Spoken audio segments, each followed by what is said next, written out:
A new discovery inside the Great Pyramid of Giza. Behind these gigantic chevrons above the main entrance, for the first time, a look inside, a precise analysis, a real characterization. Deep beneath the sands of Egypt lies one of archaeology's most baffling mysteries: the Granite Boxes of Saqqara. Carved from single blocks of stone, weighing up to 80 tons, their surfaces are polished with a precision that modern tools would struggle to achieve. Official history calls them sarcophagi, but the engineering tells a different story. These weren't just containers. They are evidence of a technology that shouldn't have existed thousands of years ago. And now, new research is forcing experts to consider what they really were, and who could have built them. What we've uncovered about these granite boxes will challenge everything you thought you knew about ancient Egypt. Saqqara's secret machine. Deep beneath the sun-scorched sands of Saqqara, Egypt, lies a colossal mystery that has stumped engineers, archaeologists, and historians for over a century. It's not a pyramid or a golden-masked pharaoh. Instead, it's a series of 25 gigantic granite boxes, each weighing between 70 and 100 tons. That's as heavy as a modern locomotive. These monoliths are housed in a dark, eerie network of subterranean tunnels known as the Serapeum. You see, the official story, the one you'll find in most textbooks, is that these boxes were nothing more than elaborate sarcophagi for the sacred Apis bulls, worshipped as earthly manifestations of the god Ptah. But not all things are what they seem. Many people are crazy about this mystery because when you take a closer look, the official explanation begins to fall apart, revealing a truth far more astonishing. The things nobody tells you are the mind-boggling facts about their construction. Each box is carved from a single, solid block of Aswan granite, one of the hardest stones on the planet. This granite was quarried over 500 miles away and somehow transported across punishing desert terrain. Just imagine the logistics of moving a 100-ton block without modern cranes, trucks, or highways. But the transportation is only the beginning of the puzzle. The real wow factor is the precision. The inner and outer surfaces of these boxes are polished to a mirror-like finish. The corners are perfect 90-degree angles, and the lids fit so perfectly onto the boxes that you couldn't slide a piece of paper between them. Modern engineers, armed with laser-guided equipment and diamond-tipped saws, would find it incredibly difficult to replicate this feat today. Some have even said it would be a daunting challenge. So how did a civilization from thousands of years ago, supposedly using nothing more than copper chisels and stone pounders, achieve this level of accuracy? Copper is a soft metal. It can't even scratch granite. This glaring contradiction has led many to question the accepted narrative. Could it be that the ancient Egyptians didn't build these boxes at all? Perhaps they were discovered, a relic from an even older, more technologically advanced civilization that has been lost to time. The hieroglyphs found scrawled on some of the boxes are crude and poorly carved, a stark contrast to the perfect finish of the boxes themselves. It's as if someone came along much later and tried to put their graffiti on a masterpiece they couldn't possibly have created. But the most shocking detail is where these boxes were placed. They were maneuvered down a narrow, sloping passage into underground crypts. In some cases, the boxes are wider than the corridors leading to their final resting place. This physical impossibility suggests they must have been positioned before the surrounding tunnels were fully excavated. This level of planning and foresight is staggering. What kind of purpose would require such an incredible amount of effort and precision? It certainly seems like overkill for burying a bull, no matter how sacred. The mystery deepens when we consider what was found inside, or rather, what wasn't. Beyond the Bronze Age. When the Serapeum was first officially explored in the 19th century by Auguste Mariette, most of these granite behemoths were found completely empty. There were no mummified bulls, no treasures, nothing. Only a few of the boxes contained any remains at all, and scientific dating showed these remains were from a period centuries after the boxes were supposedly built.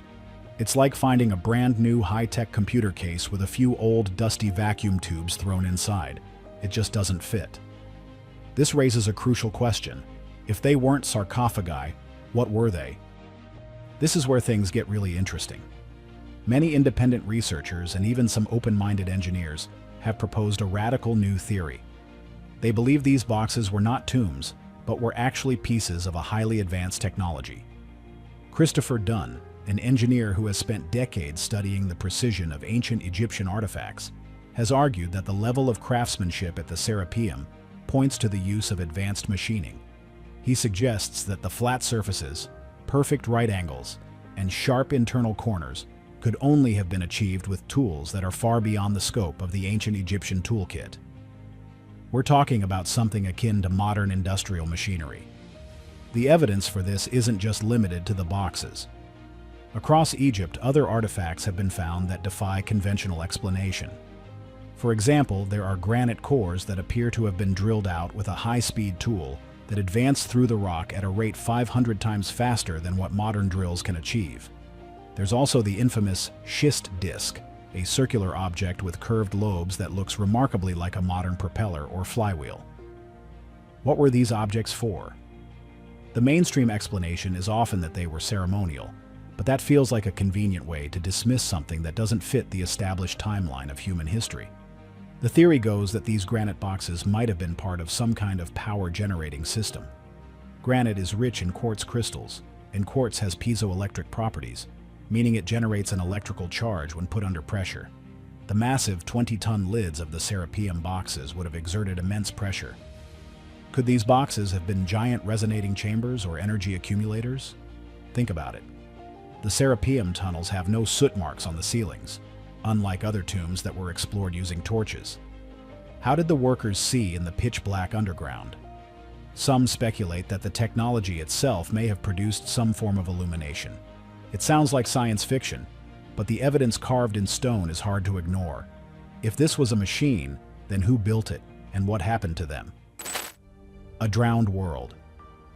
The idea of a lost, highly advanced civilization is not new, but the granite boxes of the Serapeum provide some of the most compelling physical evidence. Many people are now convinced that the dynastic Egyptians, the ones we know from history books who built the famous pyramids and temples, did not create these artifacts. Instead, they inherited them. Imagine a world-altering catastrophe, like a great flood or a comet impact, that wiped out a global civilization thousands of years before the rise of ancient Egypt.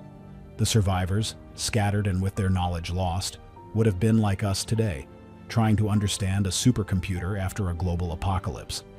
This inheritance theory actually solves a lot of mysteries. It would explain why the earliest periods of Egyptian history seem to feature the most sophisticated engineering, with the quality of construction declining over time. It's as if they were trying to copy something they no longer understood. They found these incredible, indestructible granite boxes, and not knowing their true purpose, decided to use them for their own rituals, such as burying the Apis bulls. This would explain the crude graffiti-like hieroglyphs. They were a later addition, an attempt to claim ownership of something they didn't create. This forgotten civilization may be what the ancient Egyptians themselves referred to as the Zep Tepi, or the first time, a golden age when gods walked among mortals. These weren't necessarily gods in the supernatural sense, but perhaps they were the people who possessed this incredible lost technology. They had the ability to quarry, move, and shape 100-ton blocks of granite with the ease that we might shape clay. They understood physics and energy in ways that we are only just beginning to rediscover. The sheer scale of their work is mind-boggling. We're talking about structures designed to last for tens of thousands of years. The granite boxes have survived earthquakes, floods, and the passage of millennia with barely a scratch. Was this longevity intentional? Were they trying to leave a message for future generations, a message that we are only now beginning to decipher? It's a tantalizing thought. The truth is, the more we examine these artifacts with an open mind, the more it seems that our accepted version of history is missing a major chapter. But what if the purpose of these boxes was even stranger than a power source? Not of this world. Now, we're going to venture deep into speculative territory. But hang on, because it's a possibility that a growing number of researchers are seriously considering. What if the builders of these boxes weren't from a lost civilization on Earth at all? The thing nobody tells you is that when you hit a dead end with every earthly explanation, you have to start looking up. The theory of ancient astronauts suggests that extraterrestrial beings visited our planet in the distant past, and what they left behind looks a lot like the Serapeum. Could the Granite Boxes be remnants of their technology, left behind for reasons we can only guess at? Before you dismiss the idea, let's look at the facts from a different angle. The level of precision in the Serapeum is, in a word, otherworldly. If our most advanced 21st century machines would struggle to replicate it, it stands to reason that it might have been created by a civilization thousands, or even millions, of years ahead of our own. The purpose of such boxes could be anything. Perhaps they were containers for storing knowledge, a kind of eternal hard drive made of granite. Imagine the entire history of a galactic civilization, the secrets of the universe, encoded into the crystalline structure of the stone, waiting for a future species, us, to develop the technology to read it. Or maybe the theory is even more biological. Think about the perfect hermetic seal on these boxes. Why would you need a 20-ton lid to fit so perfectly? Some have proposed they were stasis pods. Were they used for hibernation during long interstellar journeys, or to preserve biological specimens from other worlds? Maybe the gods themselves were placed inside, waiting for a specific cosmic alignment to reawaken. This makes more sense than a tomb for a bull. You seal something that perfectly to keep the outside world out, and to keep the inside world in a perfect, unchanging state. But let's get even wilder. What if the boxes weren't for storing things, but for making things? Some theories propose these were transmutation devices. The ancient Egyptians were masters of alchemy, the art of changing one substance into another. Given the immense pressure from the lids and the high quartz content of the granite, these boxes could have generated intense energy fields, possibly powerful enough to alter matter at an atomic level. Were they creating rare elements, exotic materials, or even life itself? It sounds crazy until you remember the boxes are dedicated to the god Ptah, the creator god who was said to have brought the world into being. And the theories don't stop there. Many people are crazy about the idea that the Serapeum was a power source for a portal or a stargate. The boxes, arranged in their specific underground chambers, might have acted as giant capacitors, storing and then releasing a massive amount of energy to bend space-time, allowing for instantaneous travel between worlds. The entire underground complex could have been a launch pad, not for rockets, but for teleportation. The thing is, ancient cultures all over the globe have stories of sky gods who came down and shared their wisdom. From the Dogon tribe in Africa with their impossible knowledge of the Sirius star system, to the ancient Indian texts describing flying machines called vimanas, the stories are everywhere. Are these all just myths, or are they distorted memories of real events? The Granite Boxes of Egypt don't have a label on them saying made on Mars, but they scream of a technological capability that appears out of nowhere and then vanishes just as quickly. For the average person, this all might sound a bit out there. We're taught in school that history is a straight line of progress, from cavemen to us. But what if it's not? What if there were incredible peaks of advancement in the distant past that we know nothing about? The evidence is there, carved into 100-ton blocks of granite, sitting silently in the dark. It challenges us to ask the big questions.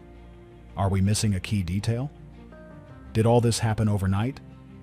The more you think about it, the less the mainstream story makes sense. It's time to wonder if the truth is far grander and more mysterious than we've ever been led to believe. So, what do you think? Were these boxes tombs for bulls, machines from a lost civilization, or something not of this world? Let us know in the comments below. If this mystery blew your mind, be sure to hit that like button and subscribe for more truths that history tried to hide.